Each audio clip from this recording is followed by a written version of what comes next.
মেট গালার নানা ছবি ছড়িয়ে পড়েছে সোশ্যাল মিডিয়ায়। সেখানে বিশ্ব তারকাদের দুর্দান্ত সব লুক এখন ট্রেন্ডিংয়ে। এক ঝাঁক বিদেশি তারকাদের নজর কাড়া সব লুকের মাঝে আলাদা দৃষ্টি কেড়েছে বলিউড সুন্দরী আলিয়া ভাট। মেট গালায় তার স্নিগ্ধ শুভ্র লুক মুগ্ধ করেছে সবাইকে। সে সঙ্গে আলিয়ার ফ্যাশন ও সব্যসাচীর ডিজাইন করা শাড়ি নির্বাচনের প্রশংসাও করেছেন সবাই। সাদা আভায় মিন্ট গ্রিন কালারের শাড়িতে তাকে যে অপরূপ লাগছিল সে কথা বলাই বাহুল্য। সব্যসাচীর ডিজাইন করা এই শাড়িতে ছিল এক লম্বা আঁচল যা সবার নজর টেনেছিল। আলিয়া যেন এক মানবেশ্বরী, সবাই তার প্রশংসা করছিলেন। আলিয়ার লুকে ছিল ভারতীয় সংস্কৃতির ছোঁয়াও।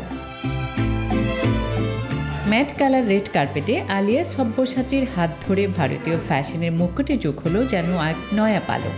দ্য গার্ডেন অফ টাইম থিমকে এক অপরূপ ফ্যাশনের ভাষায় বিশ্লেষণ করেছেন তিনি। আলিয়ার শাড়ির উপরে স্টোন ওয়ার্ক ছিল চোখে পড়ার মতো, আর তার সঙ্গে জুড়ে দেয়া লম্বা ট্রেন লুক দিয়েছিল ড্রামাটিক ইফেক্ট। এই বলিউড সুন্দরীর শাড়ির কালার প্যালেটে ছিল পৃথিবী, আকাশ এবং সমুদ্রের রঙের ছোঁয়া। এদিন আলিয়ার জুয়েলারিও ছিল দেখার মতো।